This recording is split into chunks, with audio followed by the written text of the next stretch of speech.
just a world of experience. Well, one of the stories we have, which ties in with that, I think, it's about a fellow named Paul Crouch, who was North Carolina's principal contribution to the Communist Party, as you describe him. Yeah. Do you remember Paul Crouch?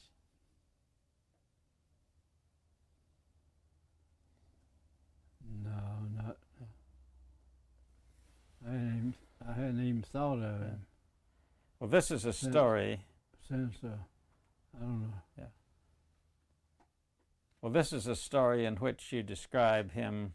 He had asked permission to use the city hall to hold a meeting, and it was granted by W.B. Fowler, the Board of County Commissioners. Yeah, Mr. Henry Fowler. That's right. I'm sorry, it was a Mecklenburg courthouse, not the city hall. Yeah. And so when he got there, there was a huge crowd of protesters, including a lot of textile people, and they had to rescue him. Yeah.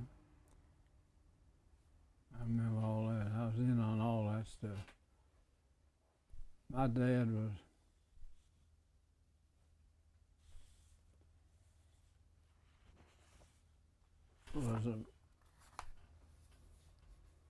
on the Board of County Commissioners. In fact, he was vice chairman. In the old courthouse opened out on Trade,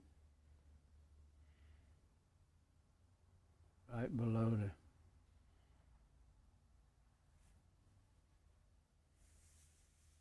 I guess the old City Hall is still down there. I see, I've just lost out in Charlotte now. I don't even know. I never drive. That's one thing I've lost. I've just lost the world. I don't drive a car, and haven't for years. And I have no reason for going to.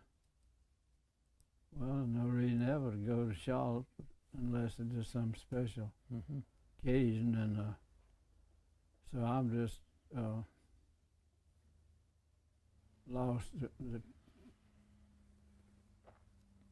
contact, you might say, with the present situation, and I have nothing to bring back all this stuff. Now, do you remember Governor Eringhouse? Yeah, well. Now, do you think that he had a good reason to call out the National Guard, and how and why he did it? Yeah, but I don't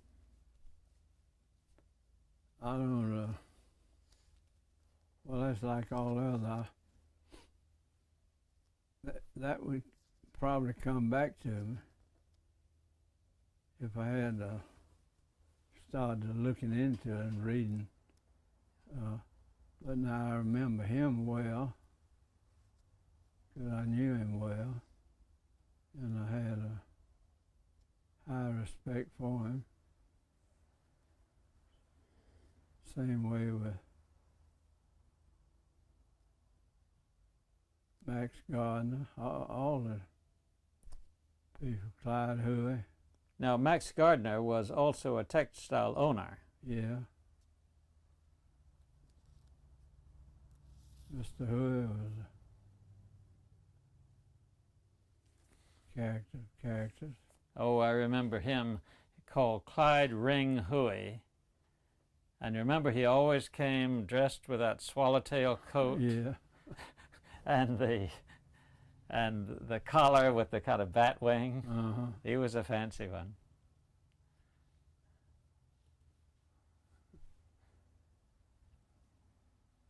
I remember seeing him when he came to Winston-Salem, and used to make on his campaigns. And old man Cam Morrison, did you know him? Do you remember him? I never knew him, no. I probably told you this, but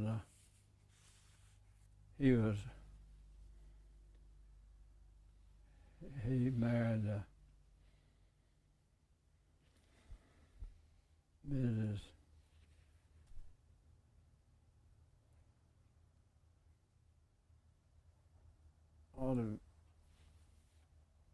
Marcroft. What Marcroft was named for?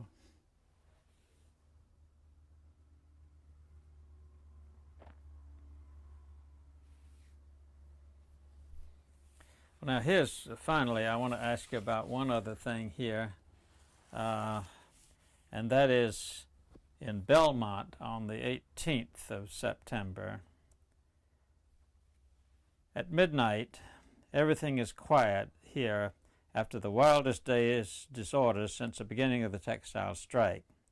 Climaxed at 9 o'clock tonight with a serious bayoneting of 2 men who attempted to wrest a rifle from a National Guardsman and a rush of several thousand persons against the troops guarding the Knit Products Corporation plant.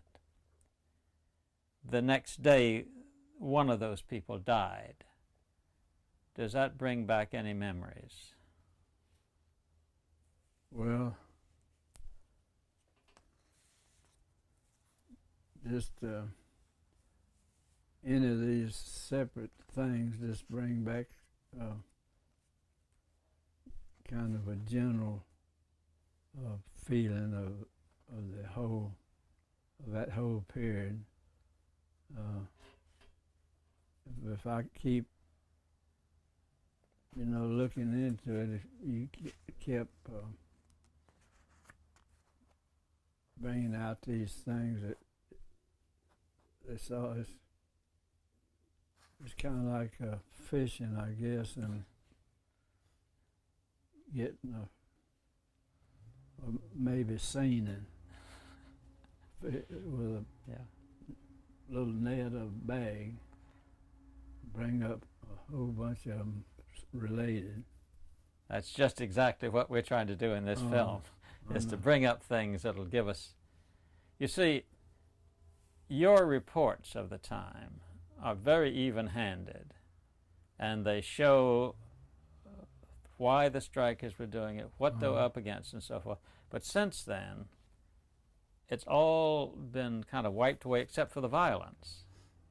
And people don't look back and remember that there was reason behind that effort. And that's what we're trying to do in this film. Well, that was my purpose all the time, and of course I couldn't say that I was absolutely impartial, I guess, because I was in the middle of the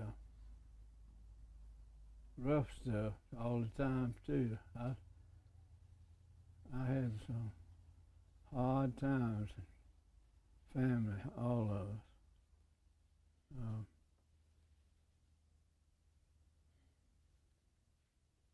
And Esther, for instance, she remembers a lot of that stuff, but she doesn't even like to even talk about it, because it's just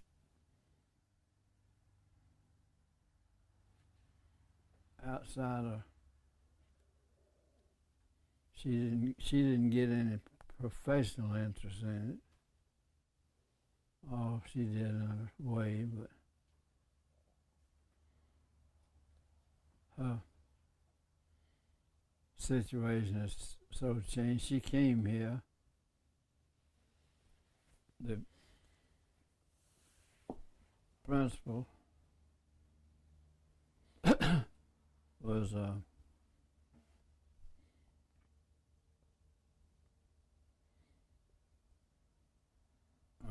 this is your wife now.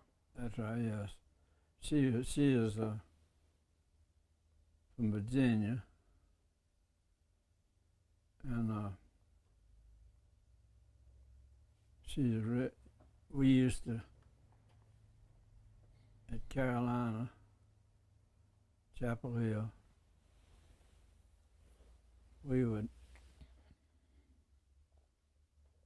Virginia would come down there and generally beat Carolina, which, and we'd talk about the FFVs, First Families of Virginia. Well, that still makes estimating, right? Funny, I say it sometimes just to kind of spark off, but she was her family, in the present, she still owns her interest. Some of her, and Bill, our son Bill, is a anyway. He's been managing the farm for several years up there, and he is. It ran from where Halifax County starts, about 10 miles above Danville. It runs the farm was granted by the British King George II, I believe. Well, that's really FFV then. Yeah, well, it was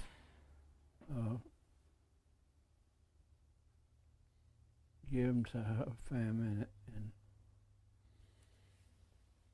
1740. Now, did your family have any connections with textile manufacturing? No.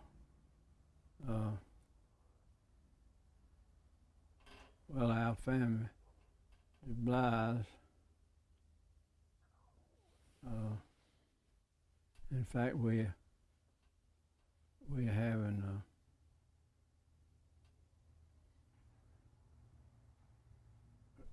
they're reviving the Blythe reunion, which we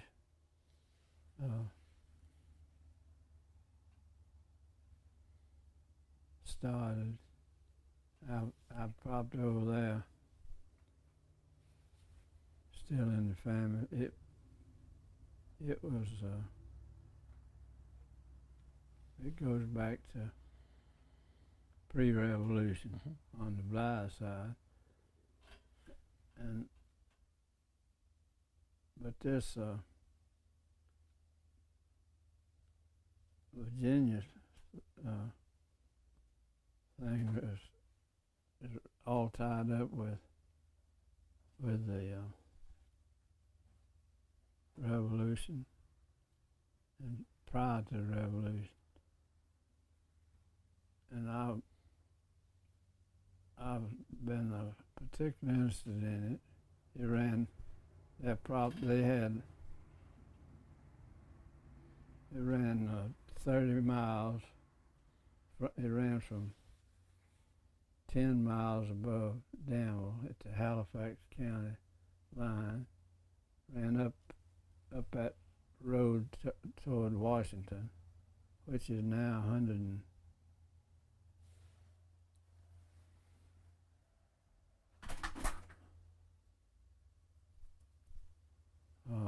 I've got even the number. It's on the main highway. Ran 30 miles north and 20 miles wide. 10 miles each side of the road. 600 square miles of property. Now I just wonder what the value runs right to Washington. Oh goodness. And but I never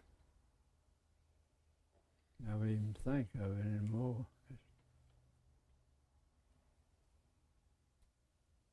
And all this stuff that y'all, everything you've done is just sort of stirred up. I think that's a good word, just stirred the pot. Pot's been simmering. I just hope it doesn't give you bad dreams. Just about. No. I have all my. Well, that's one good thing that you take this getting knocked in the head and all that. That's no bad now. Well, it wasn't bad then. I never have really. It's just a part of a lively newspaper experience. And I doubt if there's any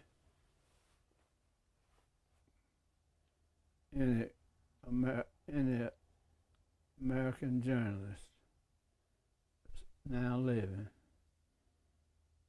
that's had any more. Well, I've been in Who's Who in America, Who's Who in the World, whatever that means. For heaven knows how long. Yeah. And that's nothing to me. I mean, that's purely because of just what I've done. I mean, writing. And yet, as I said, this man came all the way from Minnesota, wherever it was, and I didn't know a thing about. He was asking me specifically about books, and I didn't even know how many. It sounds like a just complete nut. Well, one of the things I imagine that you're glad to be in Who's Who, but the book you don't want to be in is Encyclopedia Britannica, because they have a rule that you can't get in there until after you're gone. Jamie, what I may do is to pick, you better get on sticks over there, because I'm going to be, do you think I should repeat reading these things from that position? Well, we do. I can just sit here and Do you lock think? in. Yeah, let me just get myself. What do you think of that idea? Oh, I think it's a good idea. Let me just. Okay. I can hand hold it. I just got to set my rump down. Okay. All right. Okay. Because I'll tell you, this is a lot more comfortable than sitting on. Take a look at the bottom of that waste paper basket. Okay. Okay. I'm going to read this then. Give me a second. 1 second. This is from September the 6th. That's right after the strike started in September the 3rd. This is your story. Leader strives to keep forces under control. Policeman's fist halts attempts to rush one mill. Squadrons at work, that's a flying squadron. And then the decker here is Payne working to keep strikers orderly, but malcontents threaten trouble. Now I'm interested because you're emphasizing how much how Payne was doing his best here. With strike leader Howard Payne fighting desperately to keep his forces orderly, and numerous malcontents in the ranks equally determined to override him and start a reign of violence, the general textile strike in the Charlotte area today entered its most delicately balanced period. The cotton mills in this region are virtually at a standstill, and if the leaders of the striking United Textile Workers Union members can hold the advantages they have gained, they have an opportunity of winning certain concessions. It was being freely predicted last night. But if the leaders are unable to keep their followers in line and violence results, then the strike will be definitely lost, though it may drag on for days. Mm-hmm. Now that seems to me a reporter saying, cool it. Well, that's what it was, yeah. Then an interesting, just little flash of color here. You're talking about Howard Payne. The strike leader, with only 2 or 3 hours sleep since last Thursday morning, dashed from Charlotte to Cornelius and from there to Pineville, from which place he had received reports that the situation was tense, and assured rural policemen and deputy sheriffs that he was doing his utmost to prevent disorder and to guarantee no harm would be done mill property. Yeah. Now that's... And at times there, as I recall, see, I'm not, unless I just get into this thing, it's all sort of a hazy feeling, but it seems to me at a few times some of the people took me for one of the strike leaders or agitators or something, because I was always right in the middle of the thing, and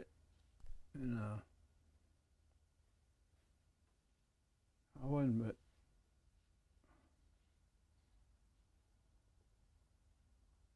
see, that's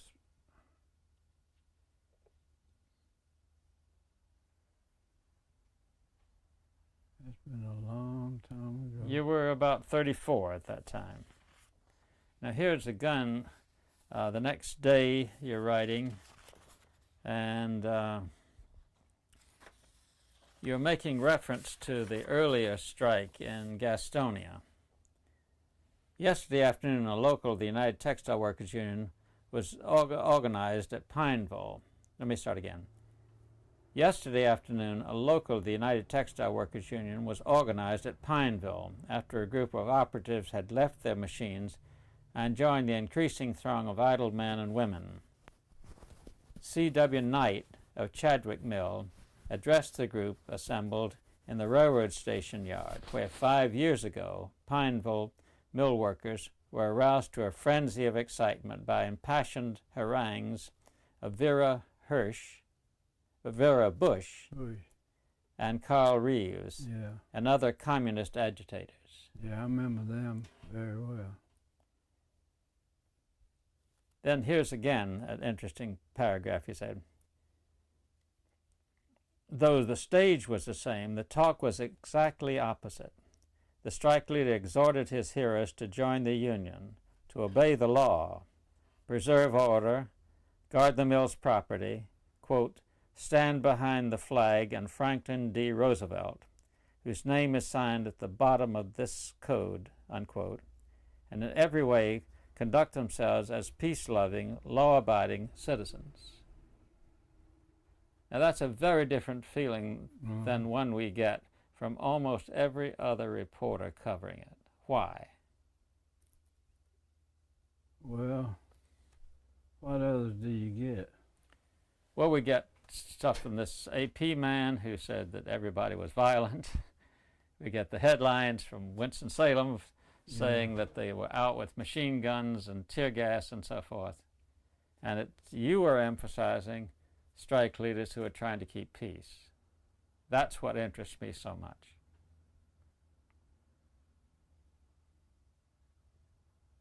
Well, of course, I had a very strong personal interest in it, where so many of the other writers were just here from anywhere. You know, the AP crowd could have been from, they were just covering the story, and I was trying to keep the story calm and trying to prevent a story, really. Well, that's an interesting way of putting it. A long time ago. Prevent a story. Yeah. That's not what a newspaperman generally likes to do. I know. Let's see Well, now. I generally didn't like to do it either. I didn't. Yeah. And well, I never did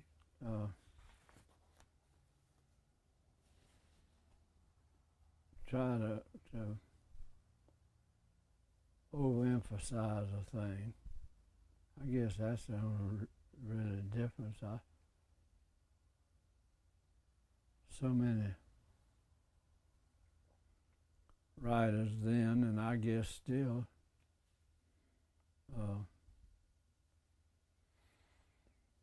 sort of imagine themselves as fiction editors or fiction writers. And if you look at it that way, they're bound to color it, you know, to the most dramatic picture of the thing. Jamie, let's get over here because I want him to say that directly to camera. That's a very good statement. If you don't mind, see if you could just repeat that roughly. Well, let me see, I was remarking. what was I saying? Okay, I was remarking that your coverage is so peaceful compared with all of these other coverage. Yeah. Well, as I was saying, in that all my journalistic career has been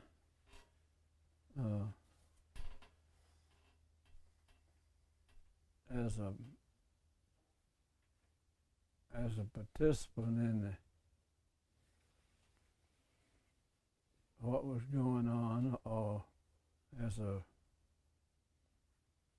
resident of the community in which it was happening. I mean, my main journalistic story was in my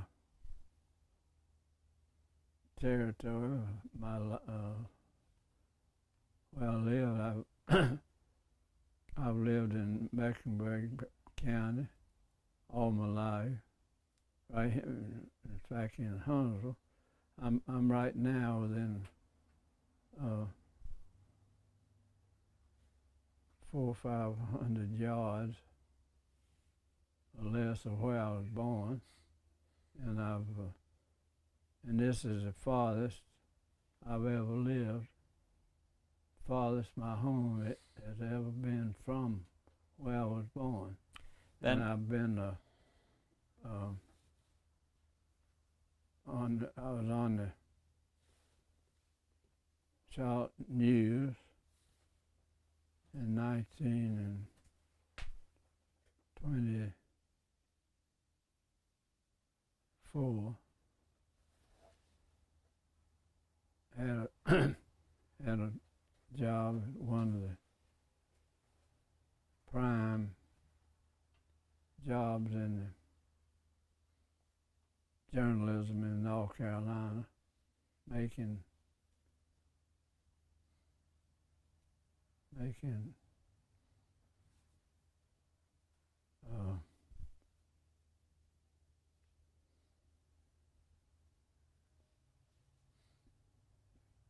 let's see, $24 a week. $24 a week, I believe, at the Charlotte News. And that was one of the prime jobs in journalism. And then I went in 1927, I went to the Charlotte Observer on the big salary of $35 a week, I believe it was. And that was, I had one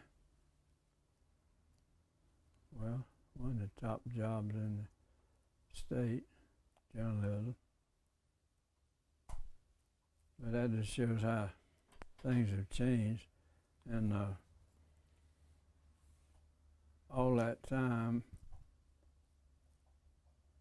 as you were pointing out, these stories avoid,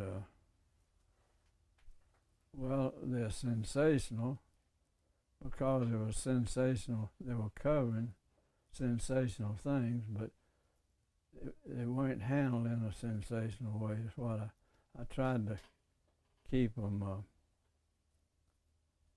factual and still have the color of the times, and that was my principal contribution to it. I think I tried to,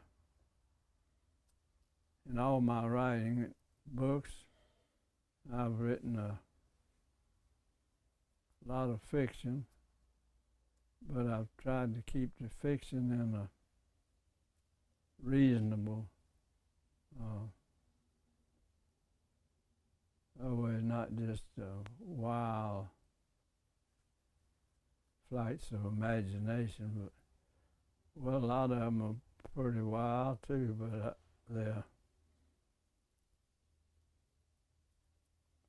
it's best I could figure it was reasonable. Could have happened. Now, could you compare yourself? You were saying that the reporters from other places kind of acted like they were writing fiction. Could you say that again? Well, I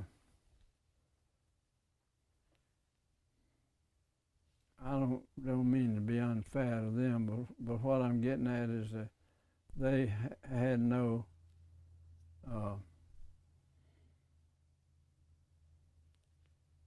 anchor. Well, anchor's a good word. Nothing to anchor their story. They were in a boat floating around on the lake or river on a stream that was a pretty swift, powerful stream. They were floating with the current, and I was in the boat, but I had an anchor. I was covering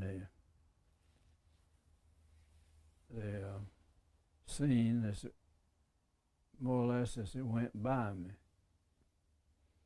and usually in a pretty fast pace. But I tried to keep the boats that went by and the people on the boats and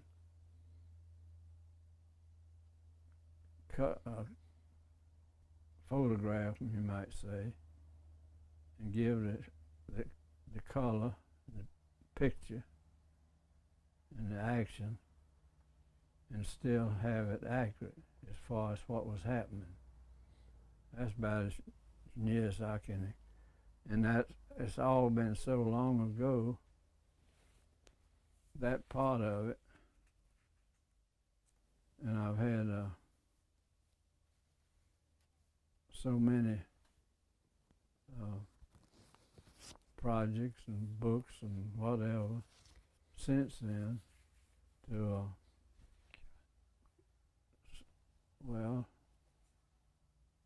that I've more or less lost track of the details until something comes along like you comes along to get me located back on that floating boat that's anchored to a place. Now, one final question. North Carolina is now has the fewest unions per population of any state in the Union. And there's a strong sentiment here among the powers that be that we shouldn't have unions. How and why do you think that's changed, or has it always been that way? Well, I don't know. One thing,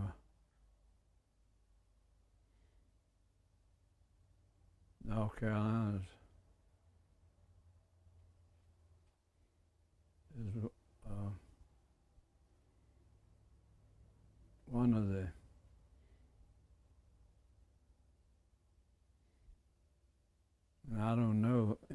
but North Carolina is one of the wealthiest states, isn't it, in the Union? I don't know how that. I think it Yeah. is. It's the 8th. I've been saying this, and I think this is right. I think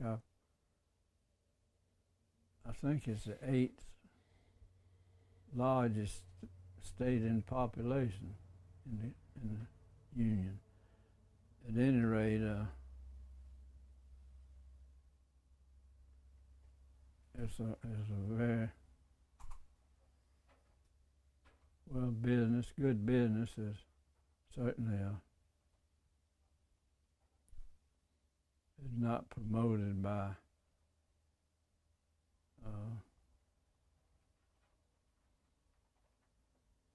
textile or any other kind of unrest, and the pleasure and general comfort of the people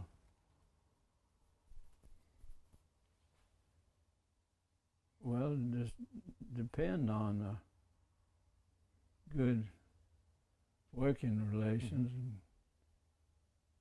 that are opposed to, not to a union, but opposed to disorder and all that stuff that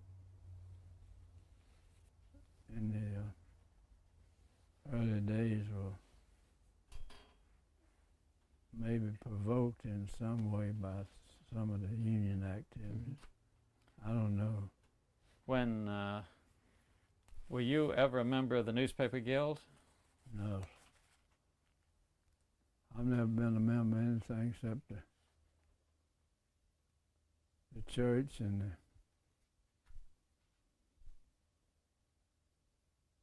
that's about all. The Rotary Club? No, I belong to, I was a member of the Lions Club. Yeah. Like I helped organize the Lions Club. And the Delta Tau Delta? Yeah. I still get occasionally. And that was, I was reading that came up. I had an invitation to, they're going to have a reunion of the Delta Tau Delta chapter at Chapel Hill this coming in June. And that's how that came up. I had a letter some time ago asking me to come back over there for that, which I think I'll do. And I just wonder if any of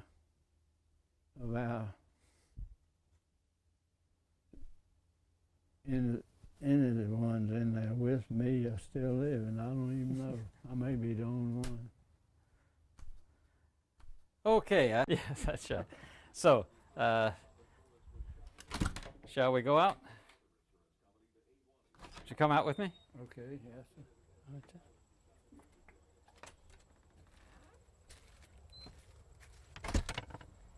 Tell me about this house.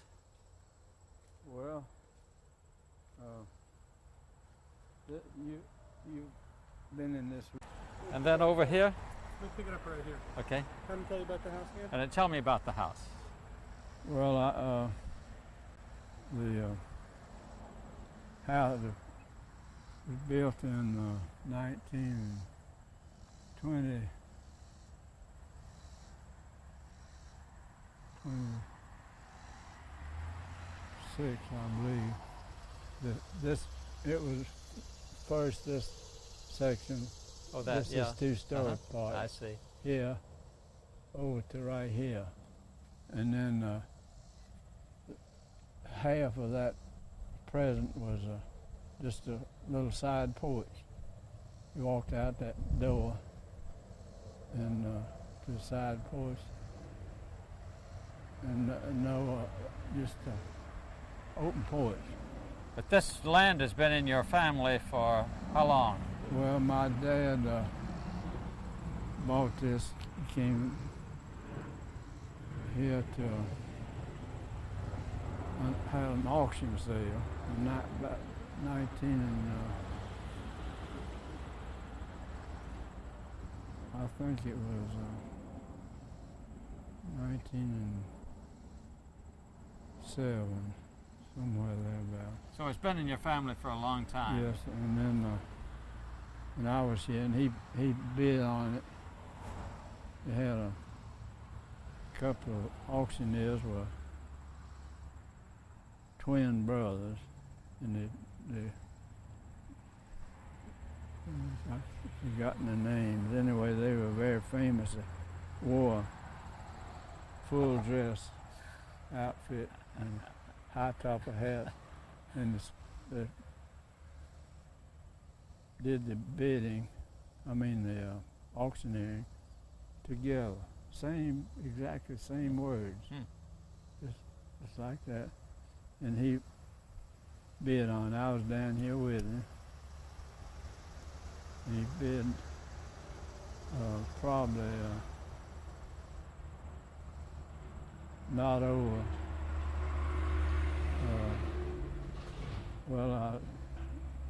I doubt if it was over $25 for the whole thing, including the present post office down here. It was, I guess, I don't know, 7, 8, or 10 acres. You were telling me something about your son sitting out on the road. Yeah, Sam. He used to slip out and run out. This was just didn't have all this shrubbery and all this. And he'd run out there and sit down in the middle of the road, maybe have a biscuit or something sitting there. We'd miss him and go get him, bring him in. But he'd probably sit there for 20 minutes or half an hour, and nothing would go by but a farmer with a load of sawed up stove wood for these ranges you used to have, old cook stove. And now this highway is one of the principal east-west highways in the whole South Atlantic state. Well, you can see. Yeah. Not the peaceful place that you knew then. No.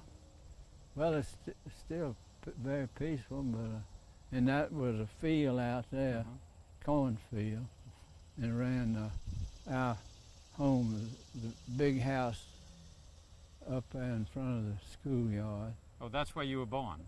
No, I was born down the next street, that cross street, right beyond the Presbyterian Church now. Yeah, but it's not more than 300 yards from here to where I was born, I guess, England. And that's the only place I've ever lived, as far as the home. Well, I just want to tell you how much we appreciate you talking with us. Sure enjoyed it. If you just throw sort of light on me. Well, after you at 92, yeah, to keep going the way you are. I was 92 to 24th day of April. So I'm headed I'm a third of the way towards 93, I guess I'm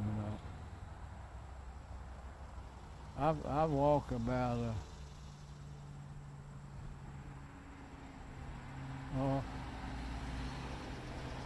I usually walk about half a mile to a mile a day. A long as I got my stick, I'm all right.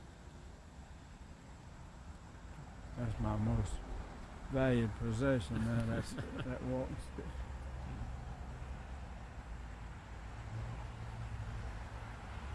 Okay, we're going to... Jamie? That little thing was made.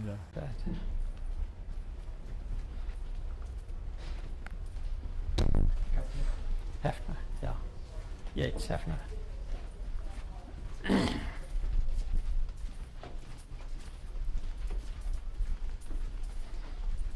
Does he know who I am?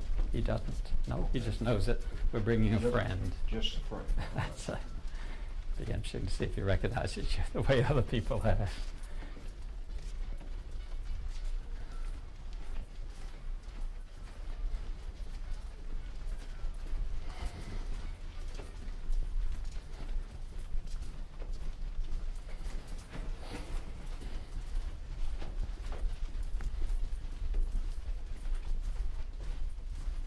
This is grocery store in Alexandria, if I say those things.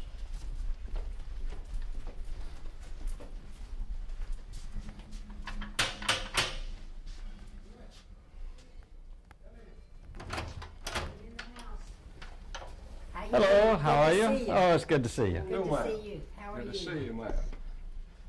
Is that James behind the machine? And he, Mr. Heafner, here. it's good to see You you. look like you're, You knew my father quite well. Did you ever know a man named Red Lisk? Good gosh. I am his son, Dick. I'm doggone, Dick. Yeah, I reckon I did. Well, you're a lot larger than your Worked with daddy him for was. years. I can see the favor now. I sure Well, my can. wife says I get more like my dad every day. Not simply you in do, bald-headedness, but in the very mannerisms I I'm have. doggone. Well, Well, I'm sure. aren't you- Miss Heafner, what did you say? I said he's a lot larger than his dad. I'm a little bit taller. My father was Yeah, 6. you're a I'm little 6'2". taller. Yeah, you're a little 6'2", bit is that- taller, I believe. My father was 6 feet tall, and I'm 6'2". Well, that is hardly. And my son is 6'4". Well, what are you, what business are you in? I'm pastor of First Baptist Church of Idalia, Louisiana. I'm doggone. I think the happiest day of my father's life, or his happiest day, was when I walked in one day and said, "Dad, I just heard from my major professor. My doctoral work is complete. The only thing I lack is graduation exercises itself." And he cried. But he never saw me graduate. He Well- died before, he knew I'd finished the work, but he died before graduation exercises.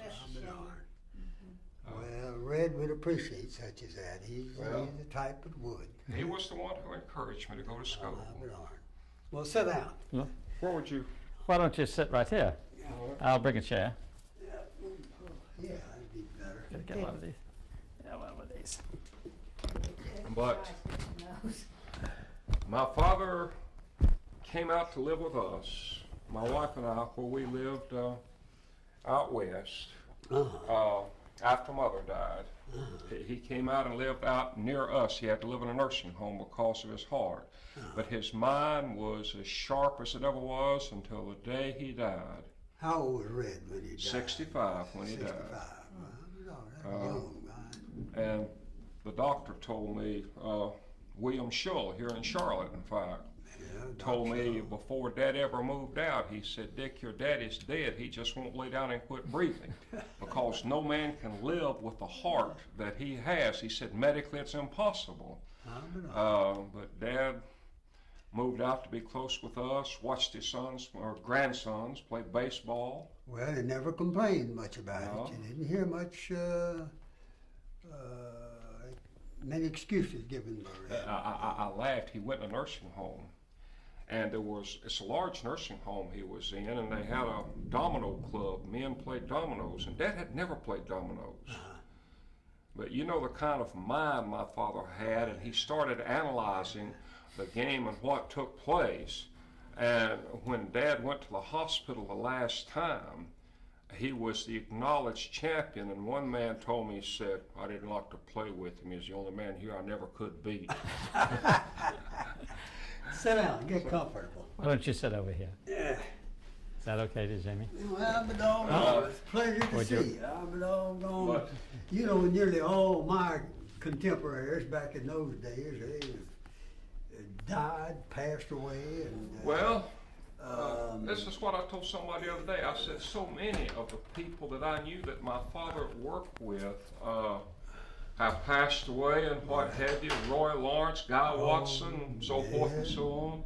By the way, I was going to ask James whether he knew Joe McIntosh or not. What's your union? That's James right here. James? No, I don't know. Name doesn't seem familiar. Electrical workers.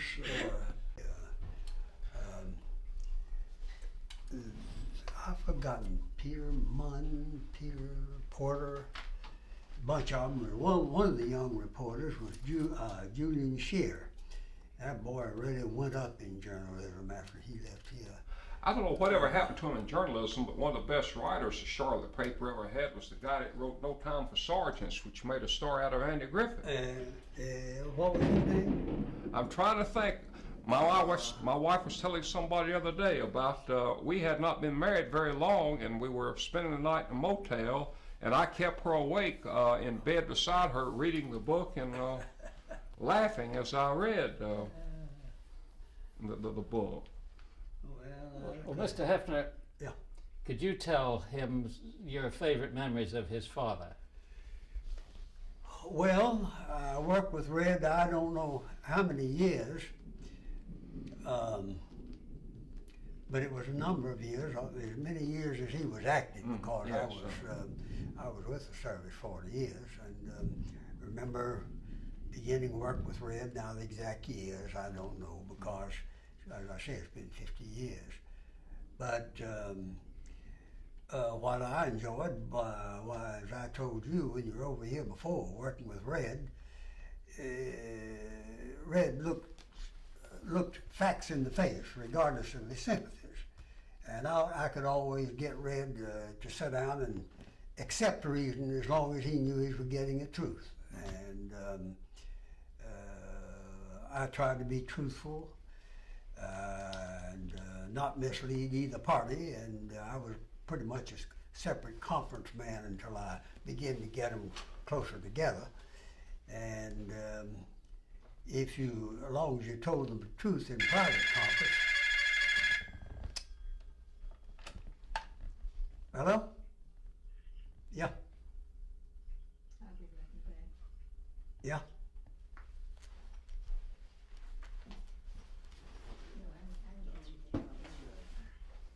George, you can't right now. I've got some folks up here. Can you make it a little later? If you would, I'd appreciate it. We've got some folks up here going to be here for an hour or so. Let me call you as soon as I leave, George. Can I call you then? Okay. You better wait an hour and a half anyhow. Okay.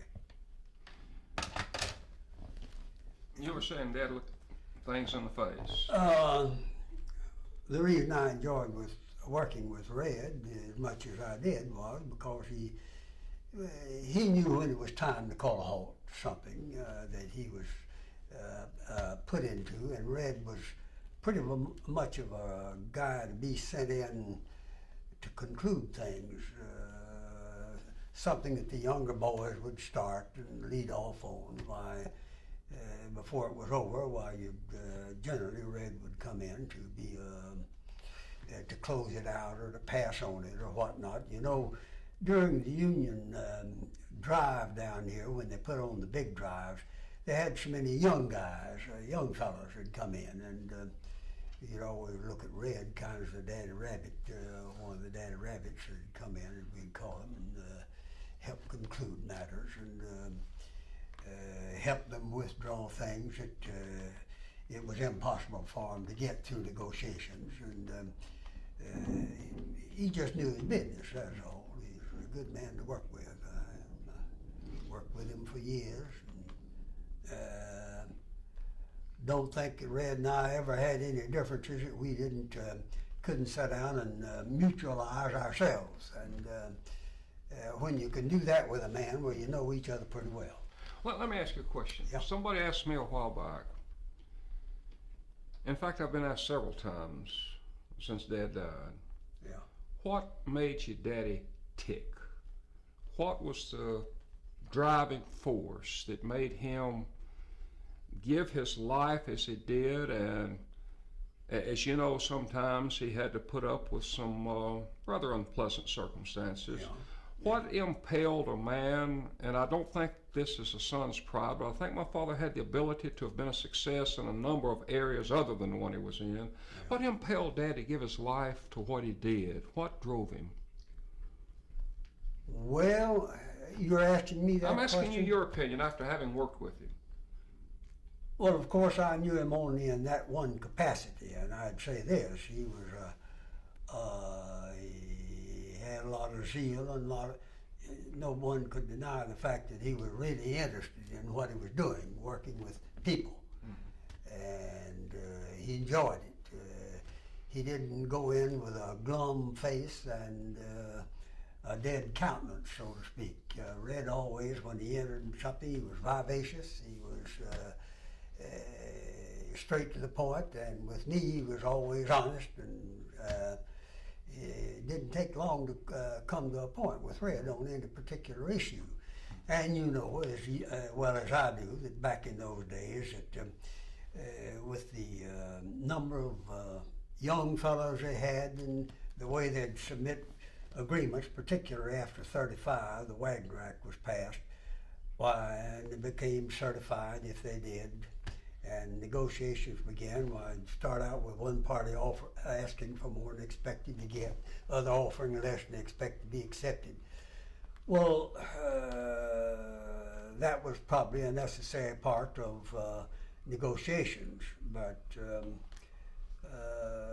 when it passed the period of toying around with issues, why, generally Red would step in and start reducing the issues, as long as he got could make a reasonable return on his investment of voice and representation. I guess it's about as good a way as I can put it. In your opinion, what effect, if any, did the events of 34 and Gastonia, the general strike, and so forth and so on, have in shaping my dad as it did? You know, I didn't go with the service until 1935. I went March 1st, 1935. I went with the Textile Labor Relations Board. And since you were here the other day and took that recording, I was glad you came back so I made a little investigation. Some of my, and Judy's files did me more good than anything else. I went through all those darn things and just took a glance at them. Well, you know that there wasn't much mediation done in all those plants because they never, the union never got in to most of them. But I made a quick review, and if I can set the record straight, I think I can give you a better concept, and then I'll come to your reply. See, I went to work in 1935, March 1st. Well, the TLRB, the NIRA, well, it was passed in June 1933, I believe it was, yeah. It was declared unconstitutional January 36, I believe. And after the NIRA was declared unconstitutional, we were kept intact for a while in anticipation. Everyone anticipated some new legislation being passed. And we stayed in, worked as a body and kept up our investigations, answered complaints, went right on. We were funded for that purpose, I presume. Why did you anticipate that there would be some other legislation? I think the general public expected some additional legislation. That's my opinion. Your better paid mills, your better operated mills in the main, they were just as interested in seeing the chiselers cut out as the Union was up to a point.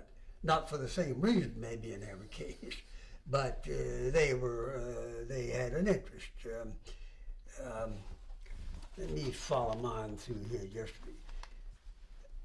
My work was purely investigatory, and in looking over Judy's report that she gave me the other day, reminded They're me. your reports that I found in the archives. Well, reminded me of a lot of things, though, that skipped my mind, and that was that we didn't mediate or we didn't adjust all those complaints. We'd go around, some of them would cooperate with us, some weren't because wouldn't, and we would make a report back to the complaining party. Union involved, we'd report to our office and to the union, let them know.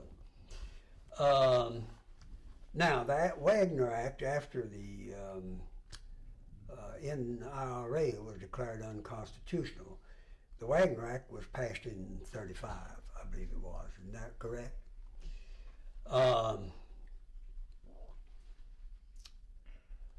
Now let me ask That you. was a year, just to comment on that.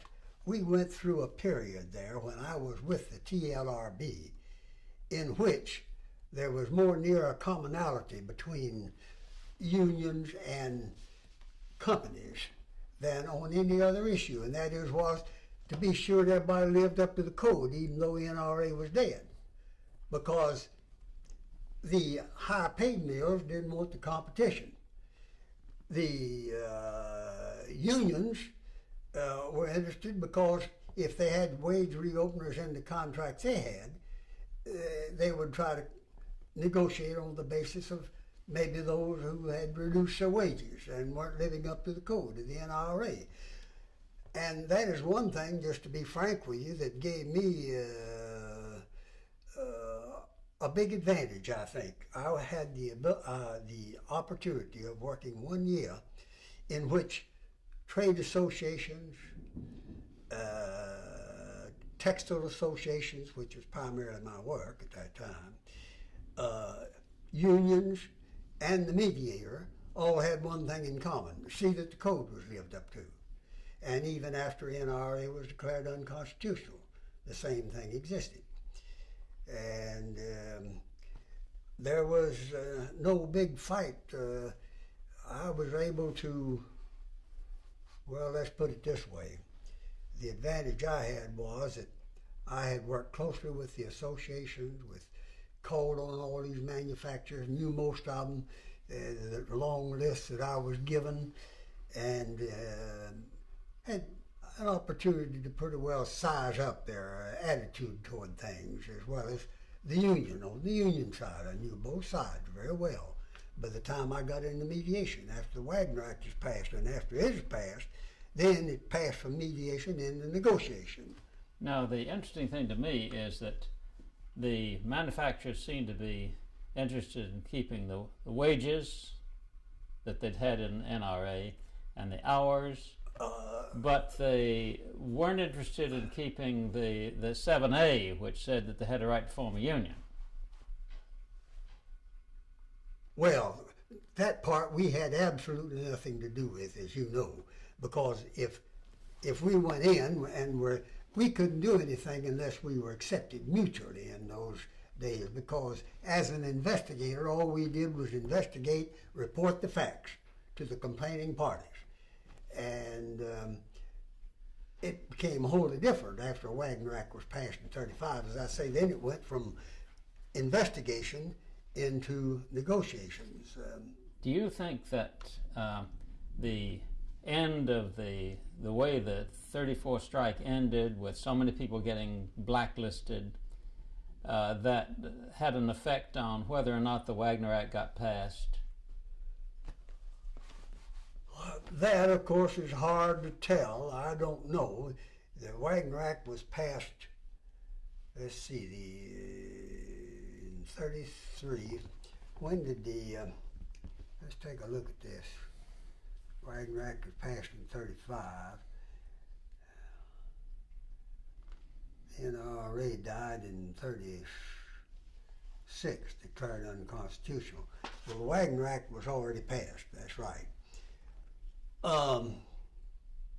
Now come with your question. Okay, and I'll try my to question answer. is, when the 34th strike was called off, Yeah. there were assurances from Washington and from Roosevelt himself that if these people would go back, their being members of the Union wouldn't be held against them, that there would be no blacklisting. Mm-hmm. And then we know from all of your investigations, the cases you had to handle, that there was a lot of blacklisting. Do you think that influenced Roosevelt and some of the congressmen and senators to get the Wagner Act passed? Well, I would imagine it had some influence. I would think so. It's awfully hard for me to remember all the intricacies, but during that period when the Textile Labor Relations Board was told, we were told, continue your work as you've been doing. The Wagner Act passed.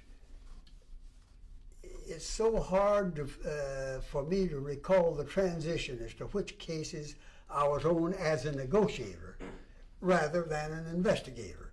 It's doggone hard, and going through that list of mills that Judy gave me, I could pick out one or two here. Here I negotiated. Yeah. Here I had so and so. Here we got a contract. Here we didn't get a contract. Right. But most of them I could pass up without. Yes, Judy? I have some materials where you work directly with Red Lisk. Would you like to see that? Maybe that might spark some stuff. Yeah, sure I'd like to see it. Okay.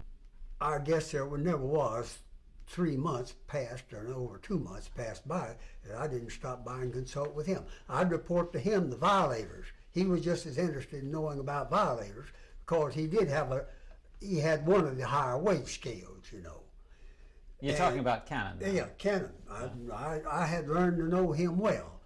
That stood me in good stead when I went out as a mediator because having gone in as an investigator under NRA and had the law back of me, it put me in good stead all the way around with unions, companies, and all. I wasn't going into strangers. It's seldom I went into a negotiation, an assignment after the Wagner Act was passed. With a union and a company that I hadn't called on before the Wagner Act was passed. As you know that list, you've seen them. My goodness, I covered it like the dew covers Dixie. You ask such questions you want. I'll do my best to answer them. I'll go get. But Mr. Cannon, I called on him. I called on Mr. McLaurin, who was secretary of the Southern Textile Association. I called on him regularly when I'd return to Charlotte after making my round, tell him who was violating, who had violated the law, who told me they were violating it, who didn't let me investigate their records, and who did, and so forth. It was a clearinghouse. I mean, I cleared with all of them, let them know where the violators were. Regardless of who the complainant was. I'm sure that was a practice, as I recall it. You had a good characterization of Cannon. Yeah? Well, he was, I don't know whether he ever had an official position during the days of NRA or not. My period of work with him was only a year. But he was looked up to as a leader in the textile industry. And people would consult with him, so would I. I'd go in and report to him, I'm told that this mill is violating the law. I'd like to, and I'd go to the Textile Association. I'd tell the secretary of the Textile Association, this is reported to me that this mill is violating the law. And if I have any difficulty, I'd like for you to use your influence. And Mr. McLaurin, I'll say this to him, he came from some school down here in South Carolina, it seems to me. I don't know, it's been so long I've forgotten.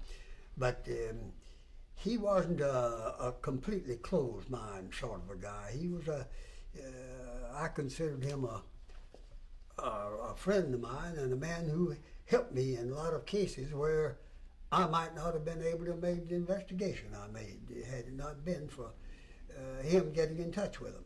I honestly believe that. Now, I may kid myself in some cases, like I would with either side, but I kept in such close touch, as you know, by all the darn mills that I had. I kept in such close touch and traveled, you notice that from the reports. And I noticed the dates on those that Judy gave me, and I sure did make the circuit. I kept up with them. I got the least report that they were violating the code. I was there pretty darn quick. I didn't wait long. The other day you had a phrase for Mr. Cannon. Can you remind me of it? Yeah, something like Daddy Rabbit with that? Well, he was known kind of as a daddy rabbit in of the textile operators. Yeah, that's right. And I was trying to think. I can't remember any particular incidents at all, but I was always welcome, and he would always look forward to my visit when I'd go by I felt absolutely free to tell him if this wasn't living up to code, even after the NRA was declared unconstitutional, that I'd tell him it's reported to me by the union, or it's reported to me by the individual, or it's reported to me by my office. I got reports from all three sources that they're violating the code. It's interesting that you've mentioned unions a number of times here, and most people's impression is that after the 34 strike was over, that the unions just dissolved and there just wasn't a union in textiles. Oh, yes, it was. Yes, sir. It surely was. There surely were unions in textiles. Had it not been, I wouldn't have worked down here so as much as I did with trying to think who was head of the union when I came in here. I'm not sure it wasn't Seth Brewer. And later, Roy Lawrence came with them. But I worked, good gracious, during 35, 36. When did we move to Washington, Billy? We came back in 39, so we must I came back here and opened an office in 39. Well, Lord, I stayed down here a big part of the time, working in textile mills, simply because I was from this area. They figured, well, you ought to know something about the mills. Well, I didn't know a heck of a lot about them, except what I learned through my experience with TLRB. Okay, now we're going to take a short break because we're losing the light. Jamie's going to have to set up a light, and Junie is itching. All right, Mr. Heafner, here's a letter. We were down in Chester, South Carolina, just the other day, talking to a fellow who started as a spinner in the mills and worked himself up to be a superintendent. And he told us very clearly, he was a member of the National Guard, by the way, at the same time, and served and protected his own mill as a member of the National Guard. And he told us of Mr. Spring's very strong opposition to the Union. Now, here's a letter from June the 24th, 1935, which suggests that that opinion was somewhat modified. You want to look at that and see what you think? That's a letter that you wrote to your superior.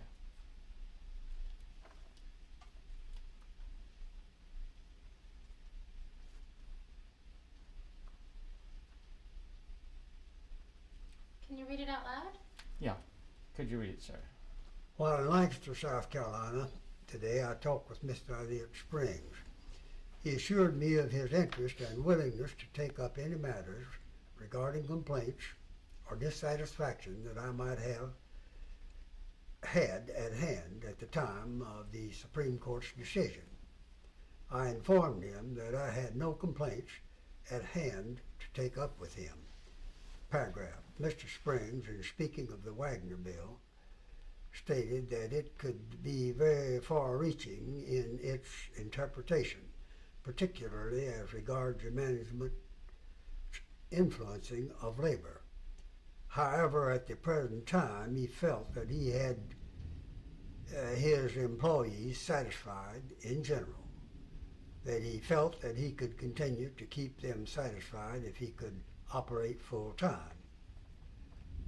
that he was unable to market products now, that the problem of keeping employees satisfied would be increased if Republicans came out with extra and added promises, and at the same time the employers were able to give them full-time work. 2, that under the Wagner bill, all employees, more or less, being members of the AFL, would furnish a two-cornered battle if not kept in line, that a sized force of men would be necessary to keep matters in hand. What did you mean by that, do you think? I'm trying to think now. I have to think back 50 years.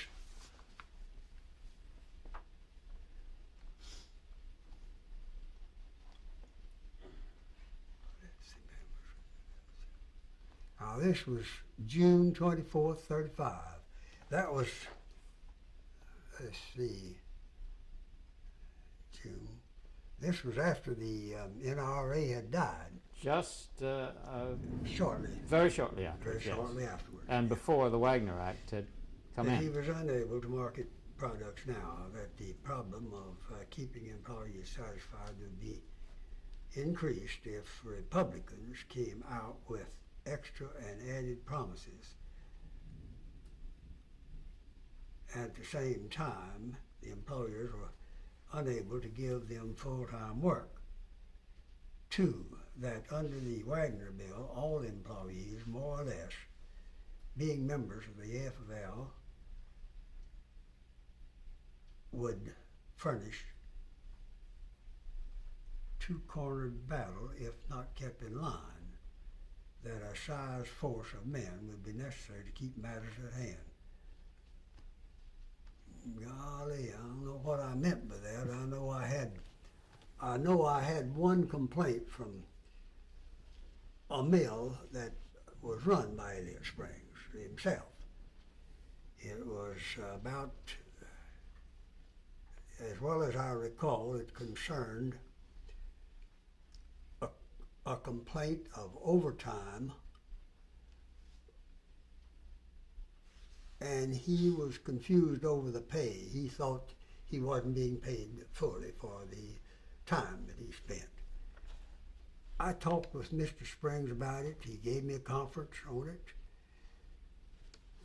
In those letters that you gave me, Julie, the other day, there was a reply from him. He wrote me about that thing, somewhere among those that you gave It's me. not in that list.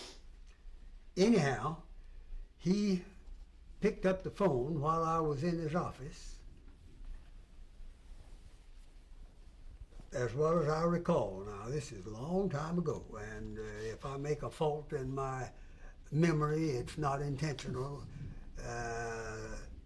to play ball with one side or the other. But as well as I recall, he told me, he says, what do you want to do? Talk with him? You know, he was sharp and to the point, Elliott Springs was. He was quite a character. And I says, well, all I want is an answer to my complaint. Now, the best way to get it, yes, I'd like to talk with the man in person. As well as I recall, he called him up, and the superintendent told him I was coming over to the mill. I went over. Well, as far as all the records were concerned, the records were in order, as I recall. That didn't prove one thing or another as to what a foreman might be doing to play favorite with higher-ups, up or down. So you never knew in cases like that. Now, the mill, the union was not certified. There was no NRIRA at the time. So we could not pursue the complaint, and didn't. in fact, the union, now whether it was Red, Lisk, or whether it was Paul Christopher, or whether it was someone like Paul Swady. I don't know. Anyhow, whoever the union was, or whoever reported, I talked with them about it. They didn't have us pursue the complaint any further at all. Now, I don't know much more comment that I can make about it than that. But let me ask you a question in the same Yeah. general line, but Yeah. broaden it a little bit. Yeah. Based on my memory of conversations my father made, there were instances when mill management would deliberately try to mislead, stall, delay, influence. Did you ever run into any of that? Oh, and without a doubt, some of that took place. There's no doubt about it.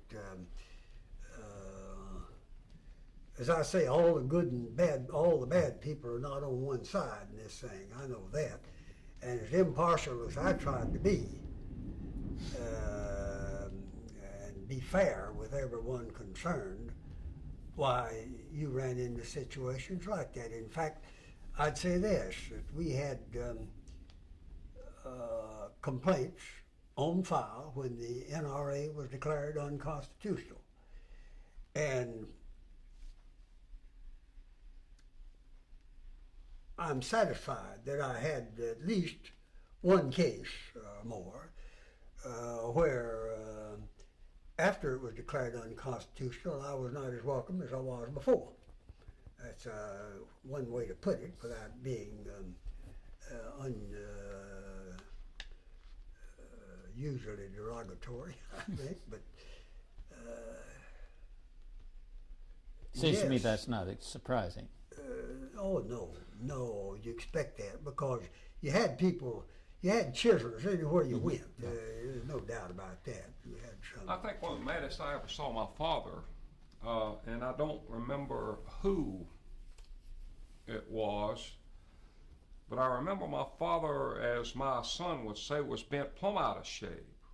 Yeah. Because he found a local where some individual workers within the local were trying to chisel, and Daddy's response was, how can we hold to the moral tenets of things and use ethics and morality as a bargaining chip when our own people are undercutting by being dishonest and making false statements themselves? And I don't think I ever saw my father any madder than when his own investigation turned up some, for lack of a better term, Well, misleading. One thing that I liked about Red particularly was that I've been in negotiations with Red where he would always allow the people he represented to have their say. But Red was pretty much to up and tell the people pretty quick before they carried it too far that they didn't have a leg to stand on, that he would back them in it, so to speak, but amounted to. And no, I think Red was, I never did have a bit of trouble with Red Lisk. I worked with Red for years. And, Well, now here's another report that you're making about general conditions in the territory. Yeah. And you might read that first paragraph, which Okay. shows how you were working with Red. In conversation with H.D. Lisk organizer on July 18, 1935, Mr. Lisk states that in Cabarrus County, the worst conditions to him at present relate to employees, UTWA members, released and whose jobs have been filled by other employees. This condition seems to be very outstanding at the Gibson Mill in Concord, North Carolina, according to Lisk. Insofar as hours and wages are concerned, it appears from conversation with Mr. Lisk that with the work that has recently been done in that connection, there is less dissatisfaction at the present time. The only matter discussed as being of immediate interest to him in that community that concerns hours and wages and is in connection with a few matters at the Roberts Mill, Concord, North Carolina, which matter I think will be satisfactorily adjusted soon. The exact status, except from hearsay, is unknown, and I will advise you of any founded and unusual conditions, if any, before and definite steps are taken unless it appears to be a matter that can satisfactorily and diplomatically be handled while in that vicinity again. Boy, that's a lot of words, isn't it? I guess when I didn't have much else to say, I used a lot of words. Well, there was lots to that. You never knew if you couldn't go in and look at an employer's books, and even if you could, if you were welcome, and you looked at the books and they were kept properly, you could declare whether there was a violation or not. It turned out to be a matter of veracity in that case, and where you followed through and found that there was a violation, why, you generally got it corrected. You always did under TLRB, but your violations weren't near as common as the complaints were under TLRB. But now after TLRB went out, that's when, as I say, there was more or less of a commonality between unions, companies, trade associations, in wanting to see the standards kept up, because to the mills on higher standards, it was bad competition. Well, I'm particularly interested in how you met with people like Red and Mr. Lisk and Paul Christopher and Alton Lawrence, Roy Lawrence, those people, because they didn't have, very often they had very humble offices, if they had offices at all. Many times they were working out of their house or something. And here you were going to see them, and then you go to see the mill people in their big offices with secretaries and so forth and telephones and all that. How do you keep your balance that way? Well, it may sound peculiar to you, but as I say, during the days as an investigator with TLRB, I was accepted by both sides, because you had the codes to guide you, and they knew when you were living up to the law and when you weren't. That served me well when I went with the mediation service full time, because I knew most people that I called on. In fact, I doubt if I ever went in negotiations with the union at a plant where I hadn't been before.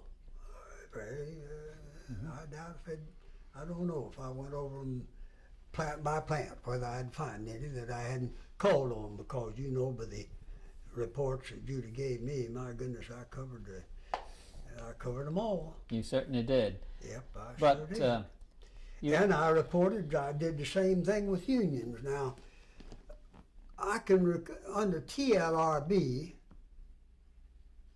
I'm trying to think where I'd meet with, when I worked with Red, the offices, well, I worked with them out of their homes,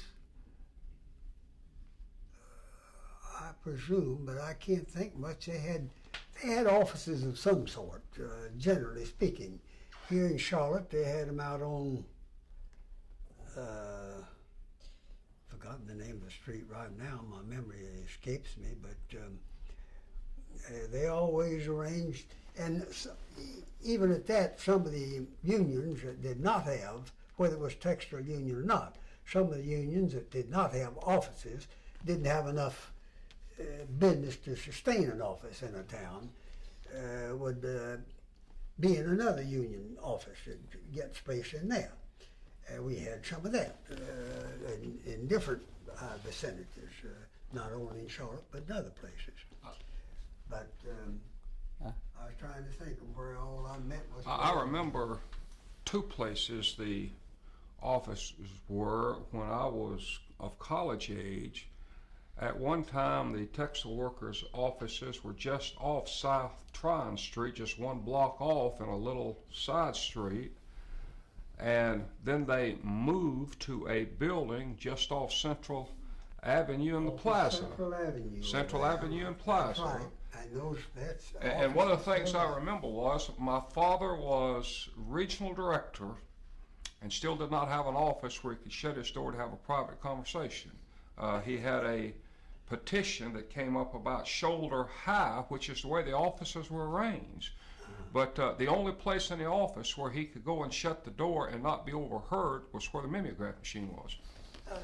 In many of the instances, I know where the union had filed a complaint or where the union became involved as a result of a reported violation under TLRB and even after the Wagner Act had passed, whether the union was certified or not. I know I would go to the town where the mill was, and the union man generally meet me there.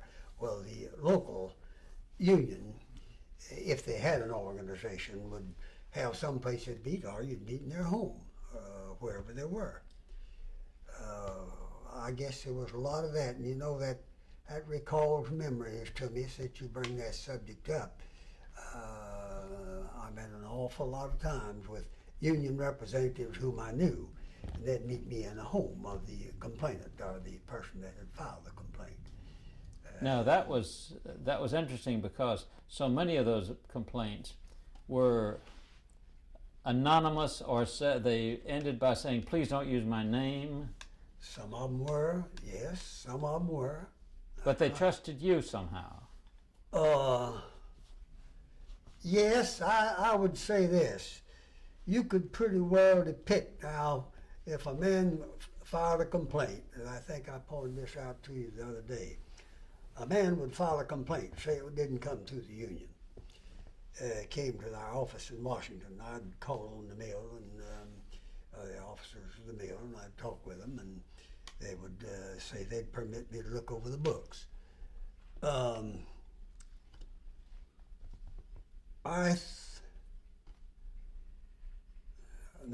What was your come to that point again? These people who file complaints but were scared to use their names.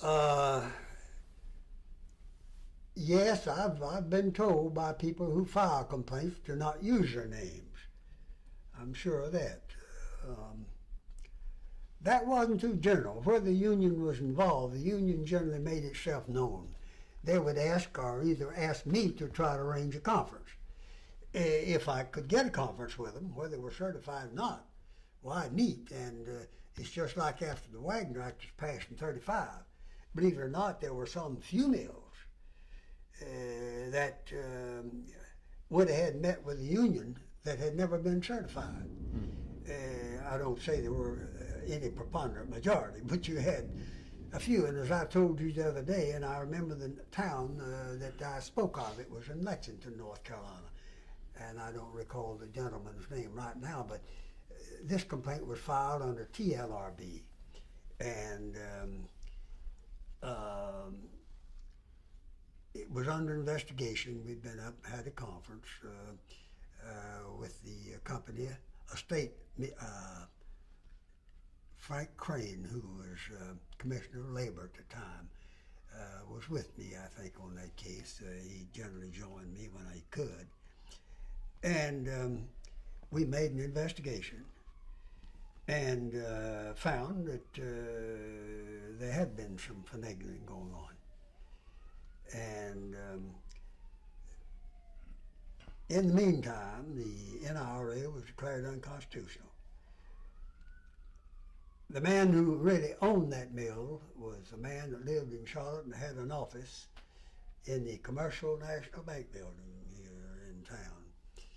He called me up at home and he says, "Mr. Heafner," he says, "you made an investigation," and he says, you know the circumstances up there. He says, now the NRA is dead. But he says, I think you've been fair to us in your investigation. And he says, I'm going to tell you to come on up there, we're going to settle it up. You actually had some of that. They're fair-minded people anywhere in the world, and they're different kind of people everywhere in the world. That's my experience, I'll tell you. Is there any more stuff Yeah. with Red Lisk in it? Oh, yes. And there's that letter from Mr. Cook, who was working with Mr. Lisk.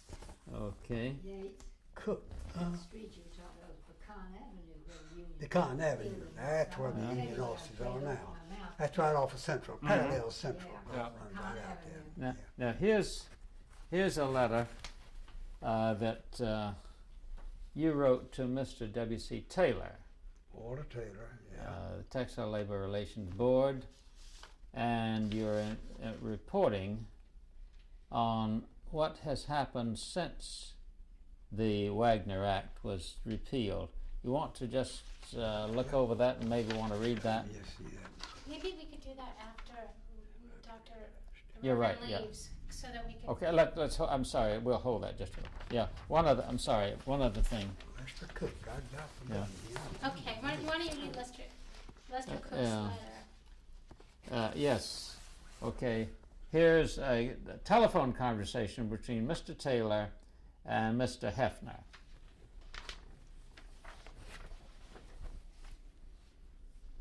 Name Mills, that's Roberta Mills.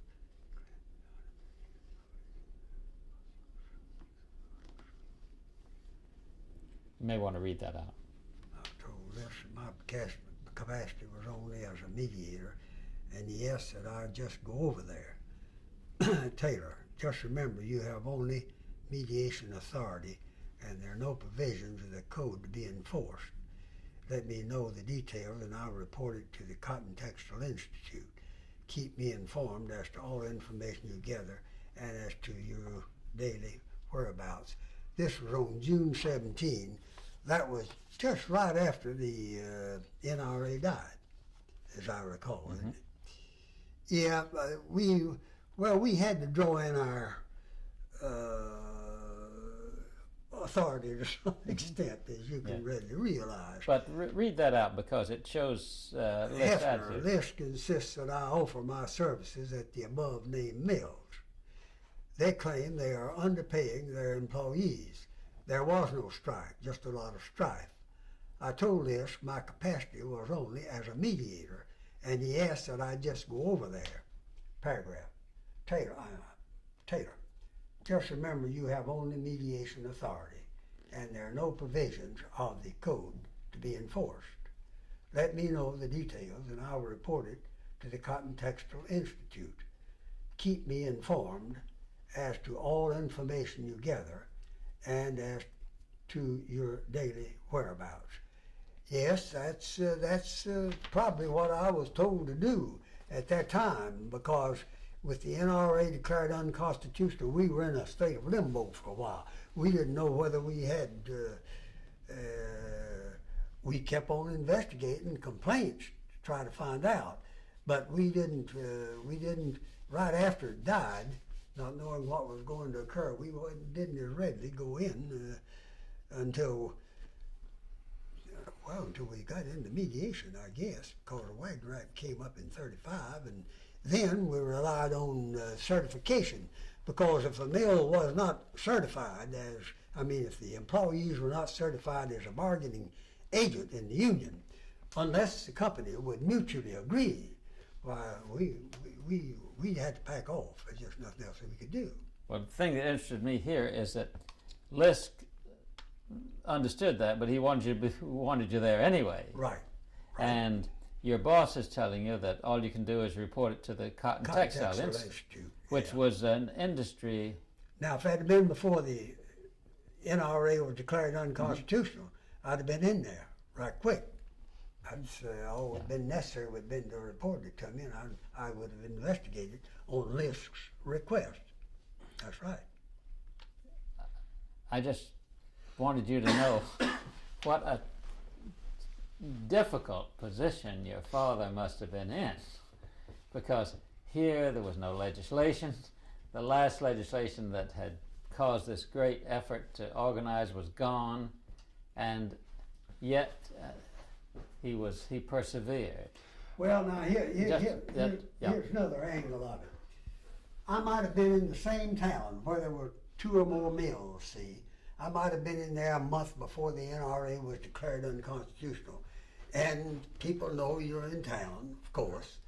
And I might have investigated the situation, might have gotten it ironed out, might have left it unironed out without settlement. 2 months from then, you go back in the same town, different mill. The employees, they made the demand of the union, just like in this case Lisk, I'm quite sure.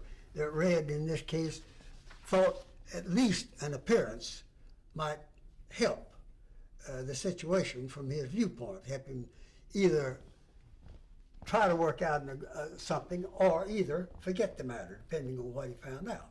Now, again, this illustrates, it seems to me, as a fact, that your father, as a member, as a representative of the union, was active for people who didn't have a contract. That's true. Oh yes, there's no doubt about that. Whether it was, oh yes, quite a number of times that I'm sure of that. Yes, where they didn't have a contract. Yeah. Could you spell that out a bit? My father worked within the system as best he could. But there were times when he realized that in terms of bargaining chips, he had very little. And yet, because of his own commitment to what he believed in, even though there was no legal ties that forced him to do it, and even though he had very little authority or power to influence people, he still got involved.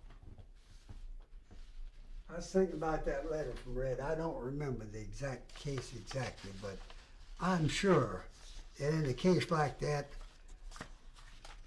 I'd go back and sit down after I'd talked with my boss. I'm just surmising now. That's 55 years is a long time to remember detail, and that's about how long it's been since that occurred. But I would surmise that I'd go back and sit down and talk with Lisk and tell him, here's the situation. Red doubtless would say to me, Yates, I appreciate that fact. But if you could go, I'd like for you to go. But Red wouldn't insist that you stick your neck out where you had no business sticking it out, unless you were permitted to do so. Now, I don't say that in cases like that I wouldn't say to Red, well, Red, I'd be glad to call management, particularly if I'd called on before and knew them, and see if they'll meet, have a meeting and discuss it. And if they wouldn't, Red didn't try to push over any brink. He was fair-minded. He knew how far he could go and how far he couldn't and how far we could go. And there wasn't any use to try to push for something that would simply put you further away from possible future relationships than if you didn't. In fact, as I said the other day, and I repeat it, that I think I had what gave me an advantage in the textile mills, particularly down here after the Wagner Act, when the union would get certified and we'd go into serious negotiations, was that I knew the temperament of both sides pretty well. And I could go in, and I think both of them had learned my temperament pretty well. And I think both knew that I wouldn't kid them in separate conferences about what I was trying to do in joint, with the other side. And I think they knew I was honest with them. I'd worked with them long enough that they knew it.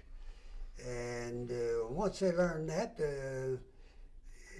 you can just work better with people. That's all there is to it. I didn't have any trouble with people who were honest with me, and I was honest with them. Red, sure, he was out and he would do all he could to get me to go in the case, and I don't blame him for that. That was his interest. That was his life. That was his. He was devoted to the cause, we'd say. But that didn't mean that he turned around and say that I had to live up to the same code that he wanted to practice himself. That's about as well as I can put it. And I tried to establish such a reputation in dealing with both sides. That, okay, it's the reason I've said to you time and again, I made a lot of difference in cases when they were certified and were called in. Why, it became a matter of law and human relations after that, rather than a matter of law and enforcement. Let me ask you a personal question, or an opinion question, rather. Yeah. You have already said that my dad, whatever he said, you could bank on, and that he was interested and committed to his work. Yeah. But everybody has points of greater strength and less strength. If you had to say this was a point of less strength on my father's part, what would it have been? Of less strength?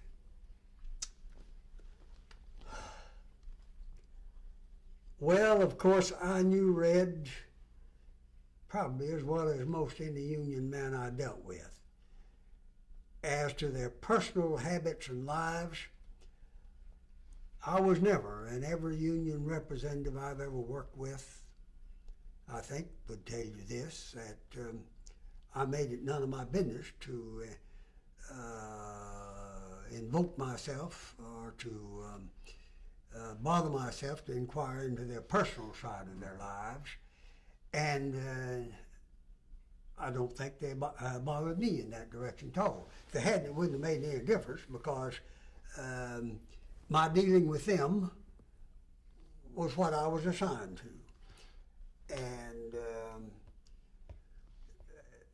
as far as I knew Red as a union representative, as a person whom I got along with, as a person that I learned to believe what he told me, and was guided by it up to a point, to the point to where I felt like I could afford to stick my neck out to investigate whether I had the authority or not. That's about as good a way as I can put it. You know, you might just want to quickly, we have one more minute before we gotta go, to tell them a little bit about, if you want to, you know, how your father helped get all those folks' jobs back. Well, the case, the 4-year case that they The won. Cannon case. There was a case Which I think Mr. Heafner worked on. Yes, he did. case where 31 employees did not get their job back. It dragged on for close to 4 years, and finally there was a settlement made where Cannon Mills, without admitting any violation of code, agreed to pay $3,000 to be distributed among the workers. Do you remember that case? Well, now, in a case like that, I'm just trying to think whether I remembered anything about it at all. In a case like that, though, I'll say this. The ordinary practice would be the Wagner Act was in effect, and they'd go to, that's a case they'd take up under the Wagner Act. And they'd use that to adjust the case instead of us, particularly where there were no contractual relations between the two parties. Billy, answer that and tell them we can't. That's probably your case. Nod a little bit. Say again? I need your reaction, so if you just kind of look at it. Let me say this, please. In a case like that, if Red came to me, I think what Red would say to me was this: Yates, he'd inform me of it, and I remember something very vaguely about that case. Okay, honey, thanks a minute. I think Red's approach to me would be this: Yates, we've got this complaint. I'm filing it. I think I've got a good case, but we've been denied a settlement of it. at the local source, so we're going to take it up under the Wagner Act. And but I generally know of it, but I don't think he even would ask me to go into a case like that where they had had their conferences and been turned down. They would have preferred to have gone through the source of the Wagner Act, because then they had some legal backing in what they said and what they did. And this is a case Dad pursued close to 4 years before he ever got a settlement, from the time the first records show up. But one of the things that struck me about it was the fact that my dad insisted over a period of years, and finally, well, he would not, I don't think, would have agreed total justice, but at least the people involved received approximately 3 months' wages for having been denied their jobs back. And apparently there was pretty good evidence that it was based on union activity, because when a man was told he didn't have a job anymore, that his job didn't exist, but when somebody else was doing it,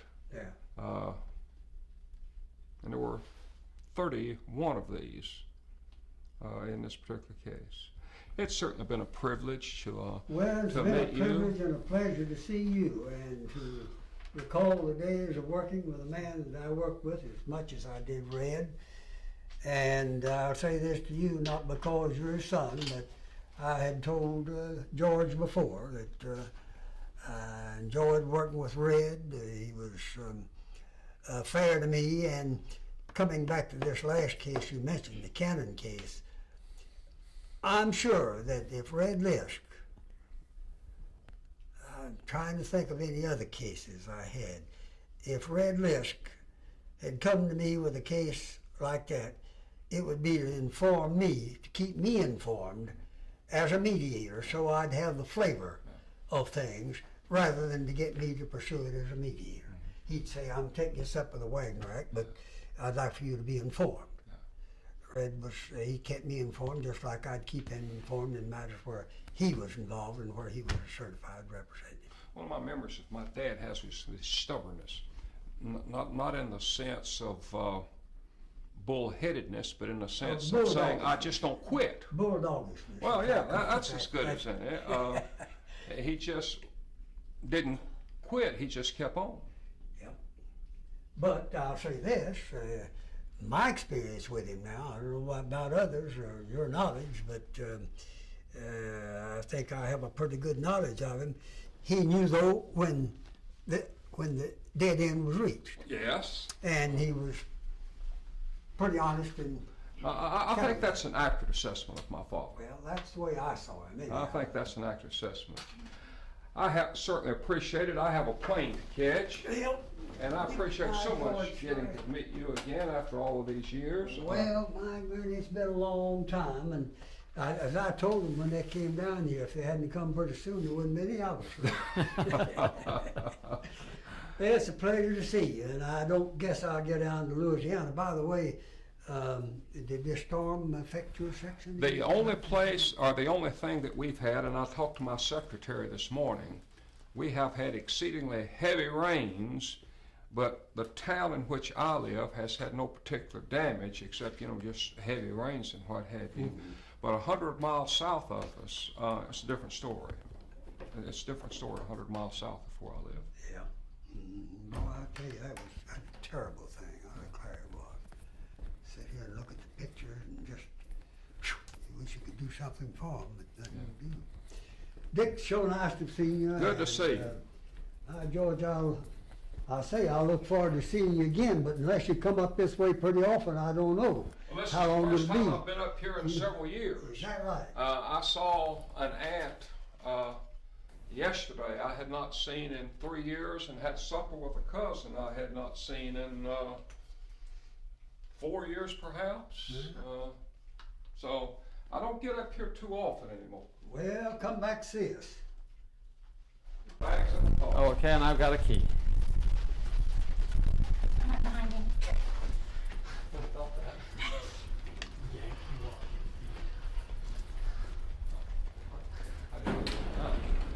We're in the neighborhood. Oh, Reverend Lisk. Well, we'll come with you. Be with you in a minute. It's good to see you, and if you would send me those addresses, and I appreciate so much working What with has it been like seeing all these photos? you. It brings back home memories because I had not heard many of these names mentioned in 25 years or more. And some of these people I had not seen in 40 years that we have seen. And it brings back a flood of old memories. Some good, some not so good. Some a little sad, some a little pensive. Father meant a lot. Not To all because he these was my people. father, but my father meant a lot to a lot of people. And here again, this is not just a proud son talking of his father, but my father gave his life to what he believed in. And I can't think of a higher compliment to pay than a man gave his life for what he believed in and was a friend to a lot of people. And I think that's enough eulogy for any man. Thank you. It's the Delta entrance of, that makes any difference in the new terminal. All right. God bless. Oh, it's And I asked Judith to send me the addresses, and I don't even have Yeah. your mailing Okay. address. If you'd send me that, I'd like to drop you a note after, unless you've got a card or I'll something. just give you a card. And thank you very much for coming up. This has been a great time. Well, I've had a great time. Thank you Good. so much. Thank you. Take care of him.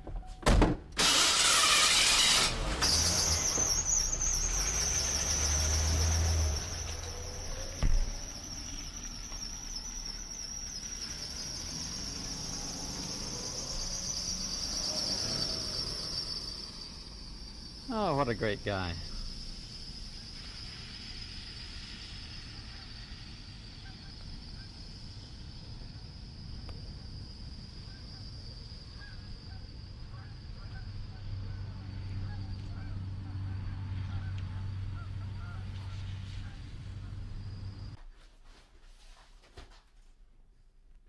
How, you want me to read something there? Uh, When they get ready. Belmont. We're rolling. okay, start at the beginning. Yeah, right here. No, start. I want you to read this up here, and then skip down to Belmont. Read this here. No, this here, Yeah. this, and then skip down to Belmont. That's Walter Taylor, Texas Labor Relations Board. For the purpose of affording you a cross-section view of general opinions and sentiments in the various sections visited during the past week. And you want me to go down here to Belmont, pick out that particular one.